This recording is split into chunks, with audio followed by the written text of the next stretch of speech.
ನಮಸ್ತೆ ನನ್ನ ಪ್ರಿಯ ವೀಕ್ಷಕರೇ, ನಮ್ಮ ಲಕ್ಷ ಚಾನಲ್ಗೆ ಸ್ವಾಗತ.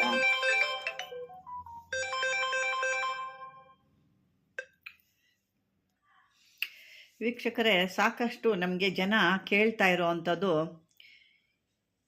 ಈ ಮೋಹಿನಿ, ಭೂತ, ಪ್ರೇತ, ಪಿಶಾಚಿಗಳು ಈ ರೀತಿ ತೊಂದರೆಗಳು ಕೊಡ್ತಾ ಇದ್ದಾವೆ.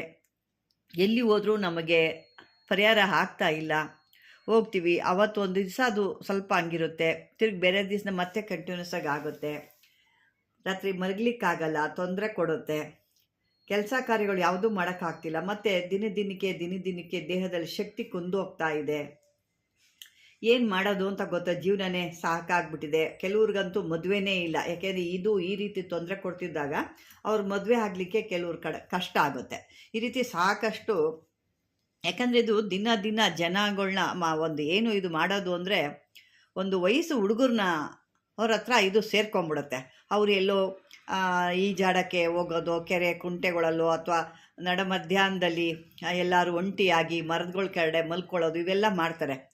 ಕೆಲವು ನೀವು ಕೇಳಿರಬೇಕು, ಆಗಿನ ಕಾಲದಲ್ಲಿ ಹೇಳೋರು, ಮಠ ಮಧ್ಯಾಹ್ನದಲ್ಲಿ ಈಚೆ ಹೋಗಬೇಡಿ, ಒಬ್ಬರೇ ತಿರುಗಬೇಡ್ರಿ ಅಂತೆಲ್ಲ ಹೇಳೋರು ಅವಾಗ. ಈಗ ಅದೆಲ್ಲ ಇಲ್ಲ. ಯಾಕೆಂದರೆ ಜೀವನ ನಡಿಬೇಕಲ್ವಾ, ಅದು ಇದು ಅಂತ ನೋಡಿಕೊಂಡ್ರೆ ಜೀವನ ನಡೆಯೋಕ್ಕಾಗಲ್ಲ. ಹಾಗಾಗಿ ಪಾಪ ಅವ್ರು ಕೆಲಸ ಮಾಡ್ತಾರೆ. ಅಂದರೆ ಇವಕ್ಕೆ ಕೆಲಸ ಏನು ಮಾಡಬೇಕು, ಇವು ಕೂಡ ಮಾಡ್ತಾ ಇದ್ದಾವೆ. ಇಂಥದಕ್ಕೆಲ್ಲ ಒಂದು ಪಾಪ ಅವ್ರ ಕಷ್ಟ ಪರಿಹಾರ ಮಾಡ್ಕೊಳ್ಳೋದಕ್ಕೆ ಒಂದು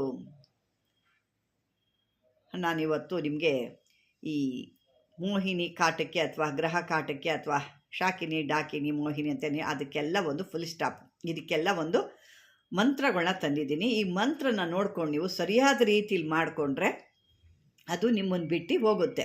ಏಕೆ ಅಂತಂದರೆ ಅದು ಇಂದ್ರಿಯನ ನಾಶ ಮಾಡ್ತಾ ಇರುತ್ತೆ. ಅವರ ದೇಹದಲ್ಲಿ ಸಪ್ನೇಂದ್ರಿಯ ಆಗ್ತಾ ಇರುತ್ತೆ. ಪಾಪ ಅವ್ರು ಎಲ್ಲಿ ಇಂಪ್ರೂವ್ಮೆಂಟ್ ಆಗಲ್ಲ. ದಿನಕ್ಕೆ ಸೌದು ಕಡ್ಡಿ ಥರ.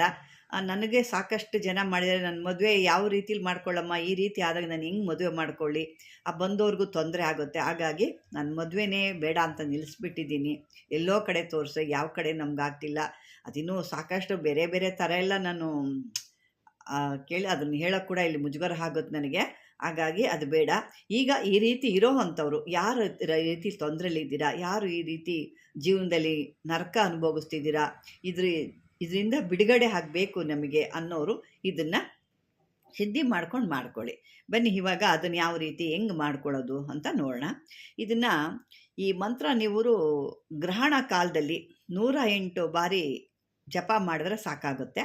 ಅದೇ ಬೇರೆ ದಿವಸ ಆದರೆ ನೀವು ಅಮಾಸೆಗಳಲ್ಲಿ ಇಲ್ಲೆಲ್ಲ ಅಂದರೆ 1008 ಅಥವಾ 1,08 ಈ ರೀತಿ ಮಾಡ್ಕೋಬೇಕಾಗುತ್ತೆ. ಅದು ನಿಮಗೆ ಯಾಕೆಂದರೆ ಇದು ಕೆಲವ್ರಿಗೆ ಇವರು ಈ ಕಷ್ಟನ ಅನುಭವಿಸ್ತಿರೋರು ಕೂಡ ಇದನ್ನು ಹೇಳ್ಕೊಬೋದು, ಅಥವಾ ಸಾಧಕರು ಕೂಡ ಇದನ್ನು ಸಿದ್ಧಿ ಮಾಡಿ ಇಟ್ಕೊಂಡು ಇಂಥವ್ರಿಗೆ ಸಹಾಯ ಮಾಡಿ ಅವ್ರಿಗೂ ಯಾವುದೋ ಒಂದು ರೀತಿಲಿ ಈ ರೀತಿ ಒಂದು ಮಾಡಿದ್ರೆ ಅವ್ರಿಗೂ ಕೂಡ ಇದು ಬಿಟ್ಟು ಹೋಗುತ್ತೆ.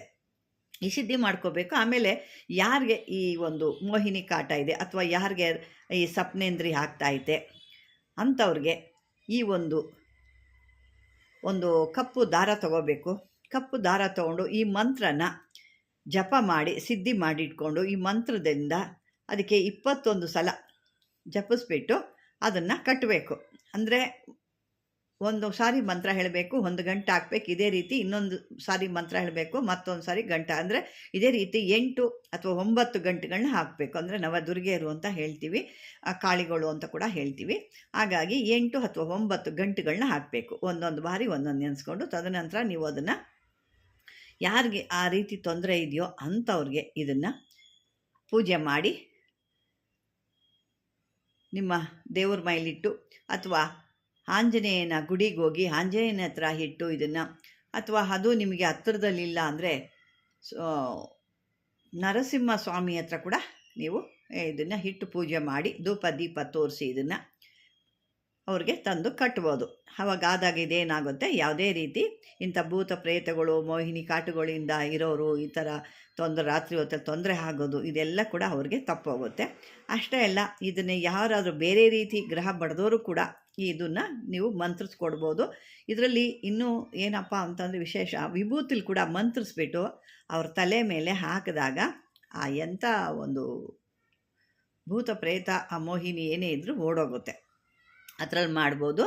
ಅಥವಾ ಒಂದು ನೀರಿನಲ್ಲಿ ಕೂಡ ಮಂತ್ರಿಸಿ ಅವರು ಮುಖಕ್ಕೆ 3 ಬಾರಿ ಹೊಡಿಬೇಕು. 3 ಬಾರಿ ಅವರು ಬೆಚ್ಚಿ ಬೀಳೋ ಥರ ಈ ಮಂತ್ರ ಹೇಳಿಕೊಂಡು ನೀವು 21 ಬಾರಿ ಮುಖಕ್ಕೆ ಹೊಡಿಬೇಕಾಗುತ್ತೆ. ಅವಾಗ ಏನಾಗುತ್ತೆ, ಅದು ಬಿಟ್ಟೋದಂಗೆ ಆಗುತ್ತೆ. ನೀವು ಈ ಭಸ್ಮ ಅಂದರೆ ವಿಭೂತಿ ಕೂಡ ಮಂತ್ರಿಸ್ಬಿಟ್ಟು ಅವ್ರ ತಲೆ ಮೇಲೆ ಹಾಕಿದಾಗ ಈ ಗ್ರಹಗಳು ಬಿಟ್ಟೋಗುತ್ತೆ. ಯಾಕಂದರೆ ನಂಗೆ ಸಾಕಷ್ಟು ಪಾಪ ಹೇಳ್ತಾ ಇರ್ತಾರೆ, ಈ ರೀತಿ ತೊಂದರೆ ಆಗಿದೆ, ಹಿಂಗಾಗಿದೆ ಅಂತಂದಾಗ ನಾನು ಇದನ್ನು ಕೊಡೋಣ. ಪಾಪ ಅವರು ಜೀವನದಲ್ಲಿ ಪೂರ್ತಿ ನೊಂದೋಗಿರ್ತಾರೆ. ಇಂಥ ಜೀವನ ಪಾಪ ಎಷ್ಟು ಸಾಕಾಗಿರುತ್ತೆ. ಇರೋರು ಏನೋ ಒಂದು ಮಾಡ್ತಾರೆ, ಪಾಪ ಇಲ್ದಿರೋರು ಏನು ಮಾಡ್ತಾರೆ. ಹಾಗಾಗಿ ಇದನ್ನು ಆ ಥರ ತೊಂದರೆ ಇರೋರು ಕೂಡ ನೀವು ಈ ಮಂತ್ರ ಕೂಡ ಹೇಳ್ಕೊಬೋದು. ಮಂತ್ರ ಕೂಡ ಹೇಳ್ಕೊಂಡು ನೀವು ನಿಮಗೆ ನೀವೇ ಕೂಡ ಮಾಡ್ಕೋಬೋದು. ಮತ್ತು ಇದಕ್ಕೆ ಯಾವುದೇ ರೀತಿ ಗುರು ಆಗಲಿ ಇನ್ನೊಂದು ಏನೂ ಬೇಕಾಗಿಲ್ಲ. ನಿಮಗೆ ನೀವೇ ಮಾಡಿಕೊಂಡು ಒಂದು ಕಪ್ಪು ದಾರ ತೊಗೊಳ್ಳಿ.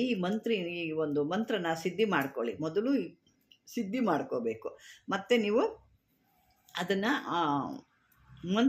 ಅಭಿಮಂತ್ರಿಸಿ ನೀವು ಕಟ್ಕೋಬೇಕಾದ್ರೆ ಆ ಮಂತ್ರನ ನೀವು ಫಾಸ್ಟಾಗಿ ಹೇಳಬೇಕು. ಹೇಳಿದಾಗ ಅದು ಯಾವುದೇ ತಪ್ಪಿಲ್ದಂಗೆ ಹೇಳಿದಾಗ ನಿಮಗೆ ಅದ್ಭುತವಾಗಿ ಕೆಲಸ ಮಾಡುತ್ತೆ. ಇದು ನಿಮಗೆ ನೀವು ಕೂಡ ಮಾಡ್ಕೋಬೋದು. ಅದು ಸಾಧಕರು ಯಾರು ಇದ್ದರೆ ಅದನ್ನು ಮಾಡಿ ಕೂಡ ಅವ್ರಿಗೆ ಕಟ್ಬೋದು ಅಂತ ಹೇಳ್ತೀನಿ. ಅದೇ ರೀತಿ ಈ ಒಂದು ಯಾವ ದಿಕ್ಕಿಗೆ ಯಾವ ಕಡೆ ಇದನ್ನು ಕೂತು ಮಾಡಬೇಕು ಅನ್ನೋದಿದ್ದರೆ ನಿಮಗೆ ದಕ್ಷಿಣ ದಿಕ್ಕು ಅಥವಾ ಪಶ್ಚಿಮ ದಿಕ್ಕಿಗೆ ನೀವು ಇದನ್ನು ಕೂತು ಮಾಡ್ಕೋಬೋದು. ಇದನ್ನು ಕಟ್ಕೊಂಡಾದಮೇಲೆ ಕೈ ಕಾಲು ಮುಖ ತೊಳಿಬೇಕಾಗುತ್ತೆ. ತೊಳಿರಿ. ಅದೇ ರೀತಿ ಈ ಒಂದು ಮಂತ್ರನ ಹೇಳ್ಕೋಬೇಕಾರೆ ಈ ಭಸ್ಮದಲ್ಲಿ ಕೂಡ ಹೇಳಿ ಅದನ್ನು ಕೂಡ ಹಣೆಗೆ ಇಕ್ಕೋಬೋದು. ಇದು ಸಾಕಷ್ಟು ಕೆಲಸಗಳಿಗೆ ಬರುತ್ತೆ. ಇದನ್ನು ವಿಶೇಷವಾಗಿ ಯಾಕೆ ಇದನ್ನು ಕೊಡ್ತಾ ಇದ್ದೀನಿ ಅಂದರೆ, ಸಾಕಷ್ಟು ನನಗೆ ಒಂದು 2-3 ದಿವಸ ಸಿಕ್ಕಾಬಟ್ಟೆ ಇದೇ ಕರೆಗಳು ಬರ್ತಾ ಇದ್ದಾವೆ, ಈ ಥರ ಆಗಿದೆ ಅಂತ. ಅದಕ್ಕಾಗಿ ಇವತ್ತು ನಾನು ಇದನ್ನು ಕೊಟ್ಟಿದ್ದೀನಿ. ದಯವಿಟ್ಟು ಇದನ್ನು ಬಳಸ್ಕೊಂಡು ಇದರಿಂದ ಉಪಯೋಗ ಮಾಡಿಕೊಂಡು ನಿಮ್ಮ ಕಷ್ಟಗಳನ್ನೆಲ್ಲ ತೀರಿಸ್ಕೊಳ್ಳಿ ಅಂತ ಹೇಳ್ತಾ, ಈ ಒಂದು ವಿಡಿಯೋ ನಿಮಗೆ ಇಷ್ಟವಾಗಿದ್ದರೆ ಲೈಕ್ ಮಾಡಿ, ಶೇರ್ ಮಾಡಿ. ಪಾಪ ನೋಡಿ, ಶೇರ್ ಮಾಡಿದ್ರೆ ಎಷ್ಟೋ ಜನಕ್ಕೆ ಇದು ನೀವು ಉಪಕಾರ ಮಾಡ್ದಂಗೆ ಆಗುತ್ತೆ. ಯಾರು ಅದರ ತೊಂದರೆ ಇರೋರು ಇರೋರು ಅಂತ ನೀವು ಶೇರ್ ಮಾಡ್ಕೊಳ್ಳಿ. ಅದೇ ರೀತಿ ಸಬ್ಸ್ಕ್ರೈಬರ್ ಕೂಡ ಮಾಡ್ಕೊಳ್ಳಿ. ಯಾರು ಇದುವರೆಗೂ ಮಾಡ್ತಾ ಇಲ್ವಾ, ಯಾರು ಹೊಸ್ದಾಗಿ ನನ್ನ ವಿಡಿಯೋ ನೋಡ್ತಾ ಇದ್ದೀರಾ ಅಂಥವ್ರು ಕೂಡ ಸಬ್ಸ್ಕ್ರೈಬರ್ ಮಾಡ್ಕೊಳ್ಳಿ ಅಂತ ಹೇಳ್ತಾ, ವೀಕ್ಷಕರೇ, ಇದುವರೆಗೂ ನನ್ನ ಒಂದು ವಿಡಿಯೋ ವೀಕ್ಷಣೆ ಮಾಡಿದ್ದಕ್ಕೆ ಧನ್ಯವಾದಗಳು.